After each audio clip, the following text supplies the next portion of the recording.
জনসম্মুখে আনা হলো আয়াতুল্লাহ আলী খামেনির কফিন। দীর্ঘ 4 মাসের অপেক্ষার অবসান।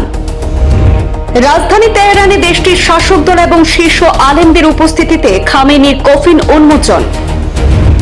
রাষ্ট্রীয় ব্যবস্থাপনায় শুরু হয়েছে শেষ শ্রদ্ধা জানানোর আনুষ্ঠানিকতা। শ্রদ্ধা নিবেদন করছেন আম জনতা।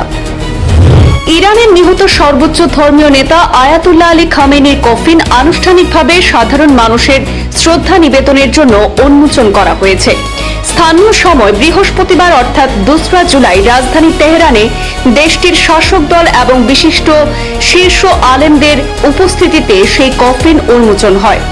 শুক্রবার রয়টার্সের প্রতিবেদনে বলা হয় যে বৃহস্পতিবার রাতে তেহরানে অত্যন্ত কড়া নিরাপত্তায় একটি সংক্ষিপ্ত ধর্মীয় আচার অনুষ্ঠিত হয়।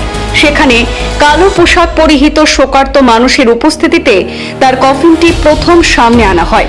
ইসলামিক রিপাবলিকের প্রতি জনগণের অবিচল আনুগত্য এবং ভক্তি প্রদর্শনের অংশ হিসেবে আগামী দিনগুলিতে দেশজুড়ে ব্যাপক আকারে শোক মিছিলের প্রস্তুতি নিচ্ছে ইরান সরকার। আর এইসব কর্মসূচিতে সারা বিশ্ব থেকে রাষ্ট্রীয় প্রতিনিধিরাও অংশগ্রহণ করবেন।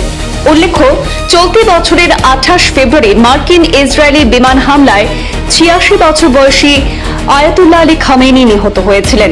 যুদ্ধকালীন উত্তেজনার কারণে সেই সময় তার দাফন স্থগিত করা হলেও বর্তমানে চলমান সাময়িক যুদ্ধবিরতির মধ্যে এই বিশাল শেষ বিদায়ের আয়োজন করা হচ্ছে।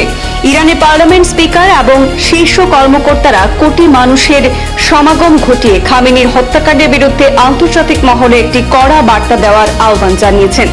এদিকে খামেনির উত্তরসূরি এবং নতুন সর্বোচ্চ নেতা আয়াতুল্লাহ মুজতবা খামেনি নিরাপত্তা ঝুঁকির কারণে সেই শেষকৃত্য অনুষ্ঠানে সশরীরে উপস্থিত নাও থাকতে পারেন বলে জানা গেছে। তবে ভারত, বাংলাদেশ, পাকিস্তান, চীন ও আফগানিস্তান সহ বিশ্বের বিভিন্ন দেশের শীর্ষ কূটনৈতিক প্রতিনিধিরা এই রাষ্ট্রীয় বিদায় অনুষ্ঠানে যোগ দেবেন বলে নিশ্চিত করেছে ইরান প্রশাসন। ব্যুরো রিপোর্ট, পূর্বাঞ্চল প্রতিদিন।